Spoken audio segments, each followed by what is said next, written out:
হয়েছিল অ্যাকচুয়াল যদি একটু বলেন, আপনারা 24 ঘন্টা জেলে আটকে ছিলেন, কি হয়েছিল? না আমরা সমাজ বিরোধী, না আমরা দাগী আসামি, না আমরা সমাজের ভিন্ন জাতের, ভিন্ন বর্ণের, ভিন্ন ধর্মের মানুষের সাথে এমন বিষয়ে আন্দোলন করছি যাতে সংঘাত হবে, এরকম কোনো ব্যাপার নয়। আমরা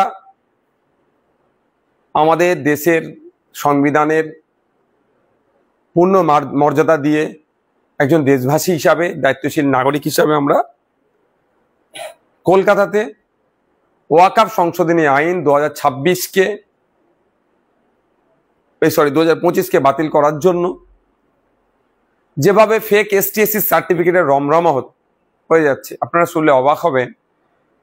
সারা পশ্চিমবাংলায় মনে হয় 1 কোটি SC সমাজের মানুষ আছে কি জানা নাই, কিন্তু 1.5 কোটি SC সার্টিফিকেট প্রোভাইড অলরেডি হয়ে গেছে। অর্থাৎ যারা নন ST তারাও ST সার্টিফিকেট নিয়ে ST কোটায় যে সুবিধাগুলো আছে সেগুলোকে ভোগ করছে। এটা তো অনৈতিক। কদিন আগে একটা সোশ্যাল মিডিয়ায় খুব ভাইরাল হয়েছিল, মুসলিম সম্প্রদায়ের মানুষ ST রিজার্ভেশন দিতে চাকরি করছে। কেন করবে? ব্যানার্জি টাইটেল ST কোটায় চাকরি করছে, দাস টাইটেল ST কোটায় চাকরি করছে। এই যে ফেক ST সার্টিফিকেটের রমরমার জন্য SC ঠিক একইভাবে উচ্চবর্ণের মানুষ SC কোটায় চাকরি করছে। এ ধরনের অনেক উদাহরণ, জ্বলন্ত উদাহরণ আছে। তো এইগুলো বাতিল করতে হবে। এই নিয়ে OBC নিয়ে যে জলঘোলা চলছে, আজকে যদিও কোর্টের অর্ডার হয়েছে, জয়েন্টের রেজাল্ট পাবলিশ হচ্ছিল না এই জটিলতা নিয়ে। এই জটিলতা কেন হবে? OBC নিয়ে মুসলিম হিন্দুদের মধ্যে একটা ভেদাভেদ তৈরি করা হচ্ছে। আমরা ওরা হচ্ছে। আর আমরা কি বলছি? যে সায়েন্টিফিক ওয়েতে ব্যাকওয়ার্ড ক্লাসেস অ্যাক্ট যেটা আছে সেটাকে মান্যতা দিয়ে প্রকৃত সে হিন্দু হতে পারে, মুসলমান হতে পারে, যারা ইনক্লুড হচ্ছে তাদেরকে OBCর মধ্যে রাখা হোক। যে 17% রিজার্ভেশন আছে 10 আর 7, সেটা ঠিকঠাক করা হোক। রাজ্য সরকার নতুন যে OBC লিস্ট বার করেছে, চরম অন্যায় কাজ করেছে। OBC A থেকে OBC B তে পাঠিয়েছে। শেরশাবাদিয়া আরো যে সমস্ত জনগোষ্ঠীর মানুষজন আছে তারা, যারা এতে ছিল OBC তাদেরকে OBC B তে পাঠিয়েছে, আবার B থেকে কিছু ধরে এতে ঢুকিয়েছে। এই যে হচপচ করে দেওয়া, এটা বন্ধ করতে হবে। সঠিকভাবে সায়েন্টিফিক ওয়েতে তদন্ত মানে আপনার সার্ভে করতে হবে।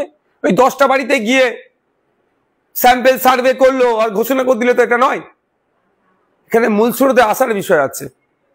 ডোর টু ডোর যেতে হবে, প্রত্যেকটা ফ্যামিলিকে কন্ট্যাক্ট করতে হবে, তারপরে সেটাকে ইনক্লুড করতে হবে। তা না করে করেছে বারবার কোর্টের কাছে ধাক্কা খাচ্ছে।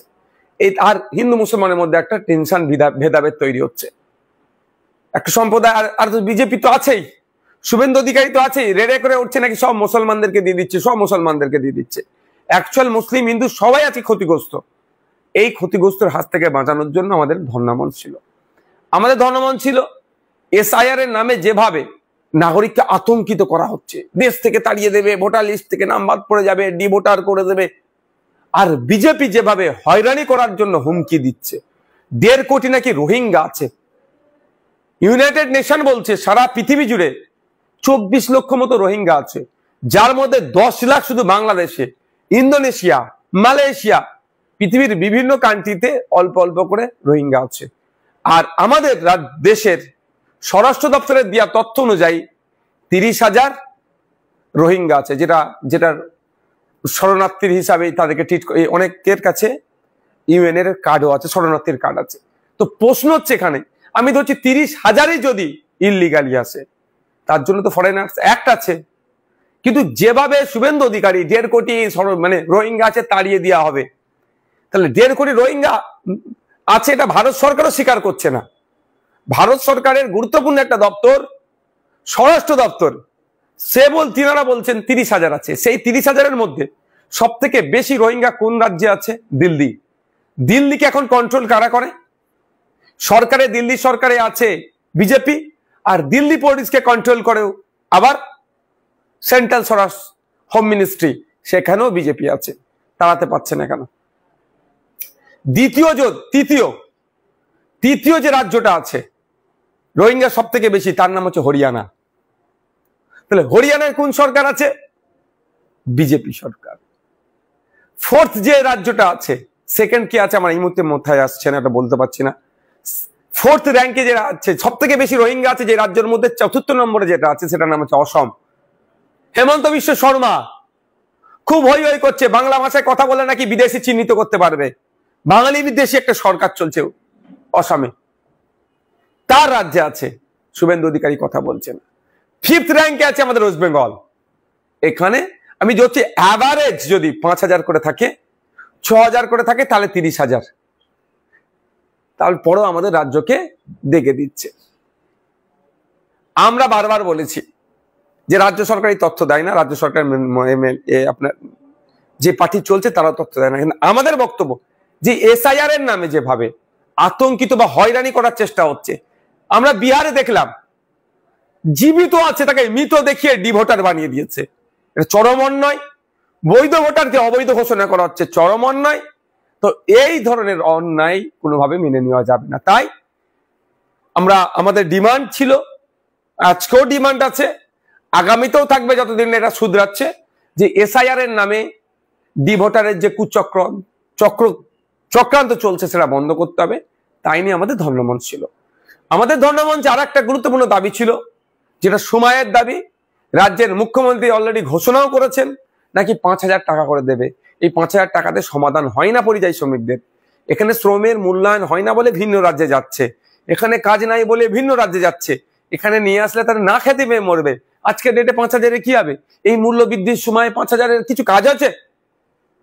আমাদের লড়াইটা হচ্ছে রোগীর বিরুদ্ধে আমরা নয়, আমরা রোগের বিরুদ্ধে।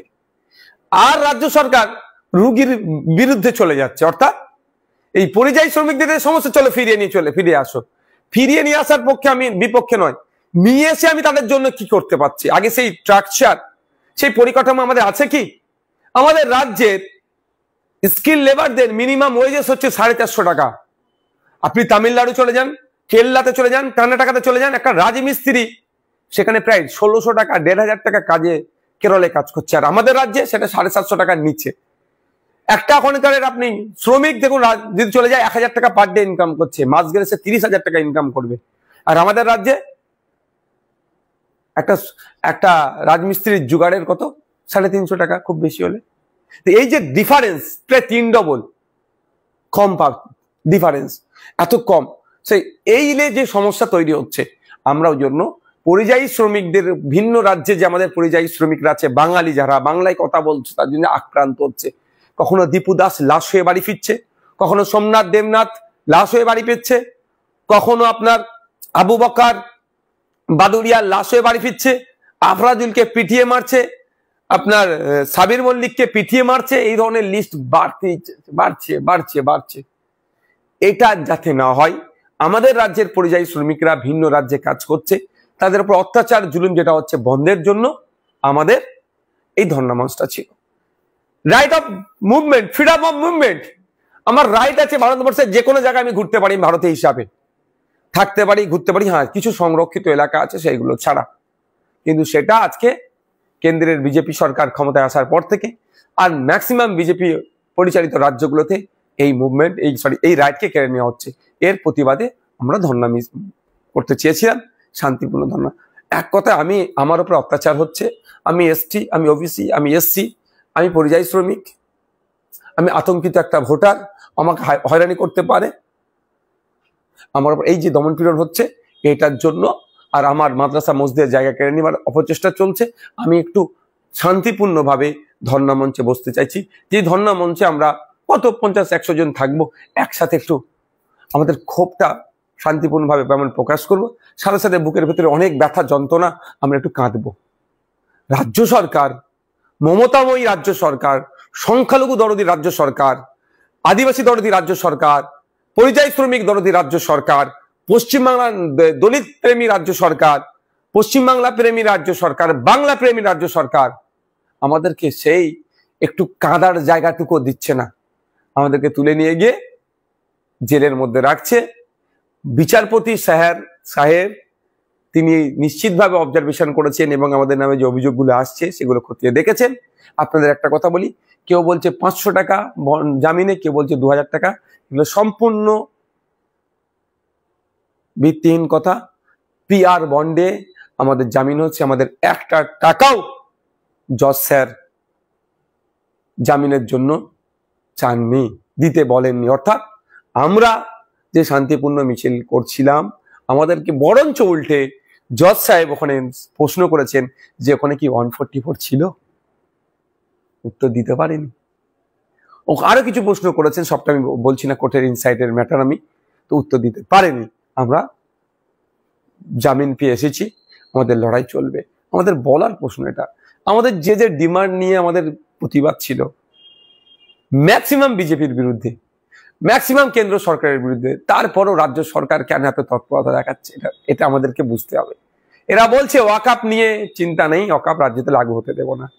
তাহলে আমরাও বলছি ওয়াকাফ রাজ্যতে, আমরা দেশে লাগু হতে দেব না ওয়াকাফ নতুন আইন, বাংলাদেশে তো হতে দেবও না, দেশে হতে দেব না। তাহলে তো তৃণমূলের যে পশ্চিমবাংলার সরকার চলছে, উচিত আমাদেরকে পুলিশ প্রোটেকশন দিয়ে আরো সুস্থভাবে আমাদের প্রোগ্রামটা করতে দেওয়া। আর এটা আইএসএফ এর রাজনৈতিক কর্মসূচি একার ছিল না, পশ্চিমবাংলার বিভিন্ন সামাজিক সংগঠন আর অনেক রাজনৈতিক সংগঠন মিলে আজকে একটা, গতকালকে একটা, আমাদের এটা গত পরশু আমাদের একটা আন্দোলন ধর্ণামঞ্চ ছিল, এখানে করতে দিচ্ছে না কেন, এটাই বুঝতে হবে। পশ্চিমবাংলা যদি ওয়াকাফ বিরোধী আন্দোলন শক্তিশালী হয়, দিল্লির ওয়াকাফ বিরোধী আন্দোলন অক্সিজেন পাবে, মহারাষ্ট্রের ওয়াকাফ বিরোধী আন্দোলন অক্সিজেন পাবে, উত্তরপ্রদেশের ওয়াকাফ বিরোধী আন্দোলন অক্সিজেন পাবে, ঝাড়খণ্ডের ওয়াকাফ বিরোধী আন্দোলন অক্সিজেন পাবে, বিহারে নির্বাচন আসছে সেখানে মানুষজন অক্সিজেন পাবে, অসমের ওয়াকাফ বিরোধী আন্দোলন অক্সিজেন পাবে। আর যত অক্সিজেন পাবে তত বিজেপি দুর্বল হবে, যা দুর্বল আছে আরো দুর্বলতম হয়ে যাবে, অবিজেপি শক্তির উত্থান হবে। তৃণমূলের জন্য ভয় পাচ্ছে, যদি অবিজেপি শক্তির উত্থান হয় তাহলে বিজেপি তৃণমূলের চোর ডাকাত গুলোকে, যেগুলোকে এখনো ধরেনি, ভোট আসলে ওদের ধরার নাটক করতে পারে বাইনারি তৈরি করার জন্য, এখনো যাদেরকে ধরেনি বা যাদের এখন শাস্তি হয়নি, এই যারা বিভিন্ন স্ক্যামের সাথে যুক্ত আছে, তারা নতুন সরকার আসলে তাহলে এদের ঘাড় ধরে জেলে ভরে দিতে পারে। তখন আরএসএস এর কথা নাও শুনতে পারে নতুন সরকার, এখন যেমন আরএসএস এর কথা বিজেপি শোনে। তো সেই জন্য এইখানেই এইখানে আন্দোলনকে দৌড়াতি নষ্ট করতে চাইছে, এখানে আন্দোলনের দানা বাঁধতে দিচ্ছে না। যে আন্দোলন পশ্চিমবাংলায় দানা বাঁধলে ভারতবর্ষের প্রত্যেকটা প্রান্তে আন্দোলনের ঝাঁস ছড়িয়ে পড়বে, অবিজেপি শক্তিগুলো আরো শক্তিশালী হবে, তারা বিজেপির বিরুদ্ধে আরো সোচ্চার হবে, এটা করতে দিচ্ছে না। তবে এই আমি অন ক্যামেরা বলছি, মমতা ব্যানার্জি রাজা, আমরা প্রজা নয়, আমরা সবাই রাজা এই রাজার দেশে, এই দেশটা আমাদের সবার। আমরা ভোট দিয়ে মমতা ব্যানার্জিকে 5 বছরের জন্য মুখ্যমন্ত্রীর সিটে বসিয়েছি, পরিচালনার দায়িত্ব দিয়েছি, দ্যাটস অল, এর বাইরে আর কিছু নয়। আমরা চাইলে আগামী 5 বছরে মমতা ব্যানার্জির জায়গায় XYZ কে আবার মুখ্যমন্ত্রীর দায়িত্ব বসাতে পারবো, বা তাদের তৃণমূলকে রাজ্য পরিচালনার দায়িত্ব দিতে পারবো, এটা জনগণ। সুতরাং এই গণতান্ত্রিক রাষ্ট্রে, ধর্মনিরপেক্ষ রাষ্ট্রে জনগণই শেষ কথা বলবে। ধমকে চমকে আমাদের এই ধর্ণামঞ্চকে করতে পারবে না। আমরা ধর্ণামঞ্চের স্থলে আবার চলে গিয়েছিলাম, আমাদের নেতৃত্ব যারা ছিলেন তারা, আমারও শারীরিকভাবে অসুস্থ, আমাকে ডক্টরের সাথে কনসার্ন নিয়েছি, আমাকে ডক্টর দেখাতে হবে, আবার আমার যিনি ফ্যামিলি ডক্টর আছে তার সাথে কথা বলবো। আমরা আজকেও আমাদের একটা মিটিং আছে, মিটিং করে আমরা ফার্দার কি পরিকল্পনা আছে সেটা ঘোষণা করব। তবে একটা কথা আমি বলে দিচ্ছি আপনাদেরকে, আমরা কলকাতাতে ওয়াকাফ আর ফেক ST/SC সার্টিফিকেট, এই যে বিষয় নিয়ে আমরা ধর্নায় বসেছি, আমরা বসবো। কোনো রাষ্ট্র শক্তি আমাদের গণতান্ত্রিক, আমাদের ডেমোক্রেটিক এক্সারসাইজকে কেউ নষ্ট করতে পারবে না।